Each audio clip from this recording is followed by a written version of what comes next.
बच्चों, आम को देखकर आपका ही मन करता है क्या आम का पेड़ लगाएं और खूब सारे आम खाएं? करता है? सौरभ का भी मन किया। कौन सौरभ? नहीं जानते? तो चलिए सौरभ की कहानी सुनते हैं। पाठ्य पुस्तक मीना, पाठ 5। पाठ का नाम आम का पेड़।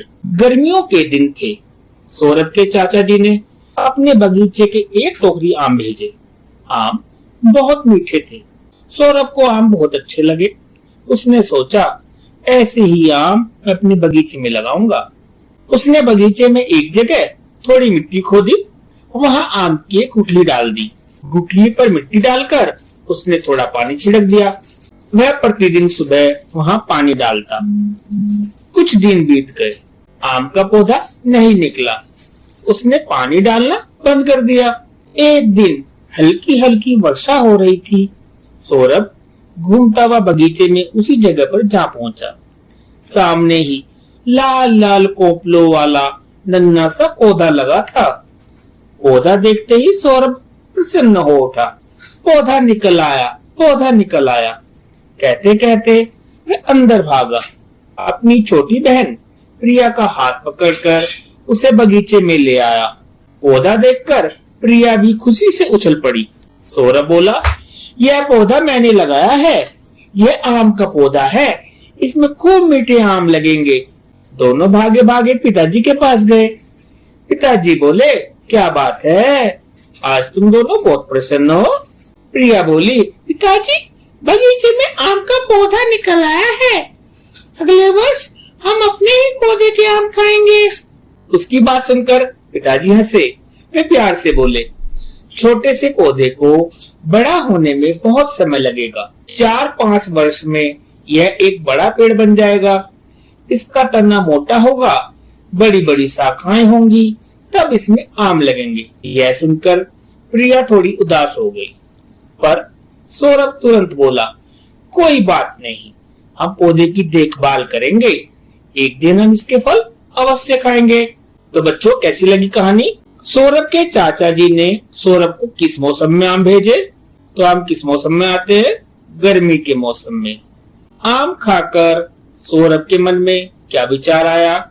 सौरभ के मन में यह विचार आया कि वो आम का पेड़ लगाएगा और जब आम का पेड़ बड़ा हो जाएगा तो वो उससे आम खाएगा। सौरभ ने पानी डालना क्यों बंद कर दिया? क्या उसे ऐसा करना चाहिए था? काफी दिन तक पानी डालने के बाद भी कुछ नहीं हुआ। सौरभ ने पानी डालना बंद कर दिया। उसे ऐसा नहीं करना चाहिए था। उसे इंतजार करना चाहिए था। सौरभ और उसकी बहन क्यों प्रसन्न थे?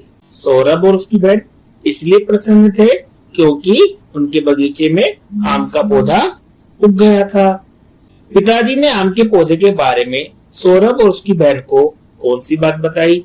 सौरभ के पिताजी ने बताया कि जब आम का पौधा बड़ा हो जाएगा तब इसका तना मोटा होगा, बड़ी बड़ी शाखाएं होंगी, तब इसमें आम लगेंगे और ऐसा होने में 5 से 10 वर्ष का समय लगता है। यहाँ बहुत सी वस्तुओं के चित्र बने हैं। उन वस्तुओं पर घेरा बनाइए जो पौधा लगाने के काम आती है। सबसे पहले देखिए, बीज, खुरपी, गमला, पानी देने के लिए फव्वारा, गुठली की बुआई का क्रम। सौरभ आम की गुठली बो रहा है। क्रम से बताइए कि उसने पहले क्या किया होगा।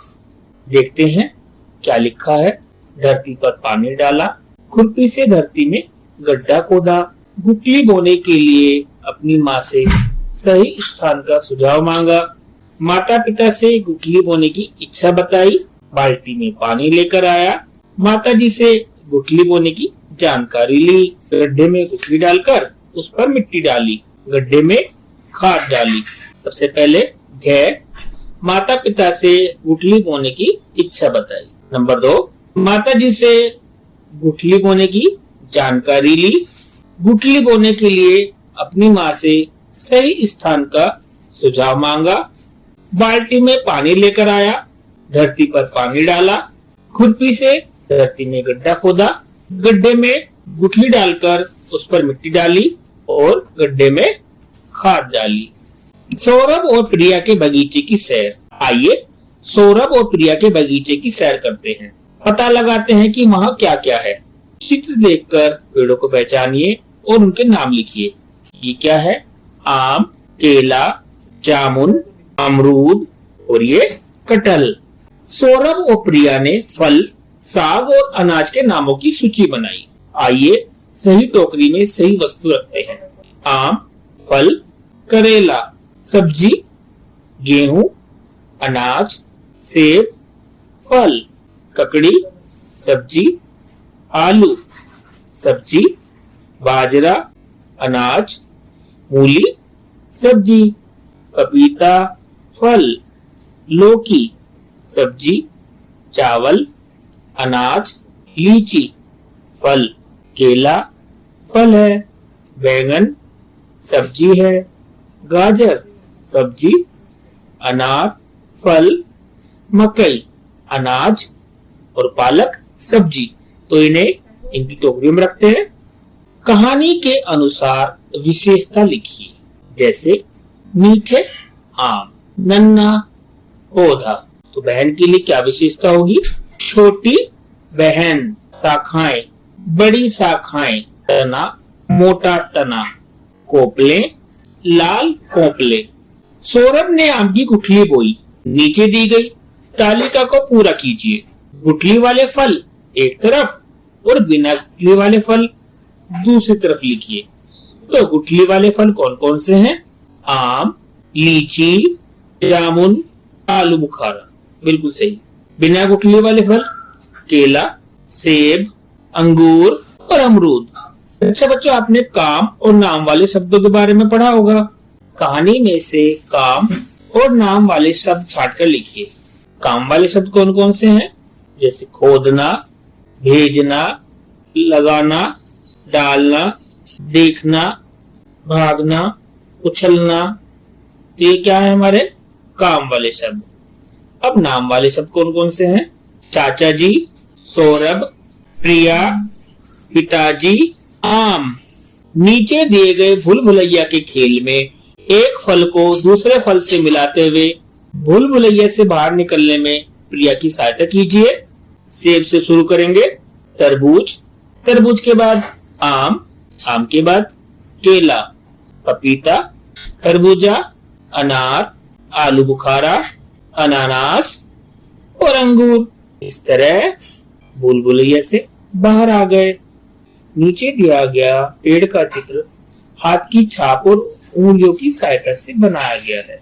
आप भी अपने हाथ की छाप और उंगलियों की सहायता से ऐसा एक पेड़ बनाने का प्रयास कीजिए। बच्चों, आपको पहेलियां बूझने में मजा आता है ना? चलिए पूछते हैं कुछ पहेलियां। लाल लाल डिबिया के अंदर छोटे छोटे पीले खाने, इन खानों के भीतर हैं सफेद लाल मोती के दाने। बताओ क्या? सोचो सोचो, कौन सा फल है ये? बिल्कुल सही, अनार। लाल लाल अनार के अंदर छोटे छोटे खाने होते हैं जिसमें सफेद और लाल मोती जैसे अनार के दाने होते हैं। अगली पहेली। ऊपर से तो है हरा, अंदर से है लाल, उतना मीठा रस भरा, जितनी मोटी खाल। तो ऊपर से हरा, अंदर से लाल, कौन सा फल है? उतना मीठा रस भरा, जितनी मोटी खाल। तो कौन सा फल है ये?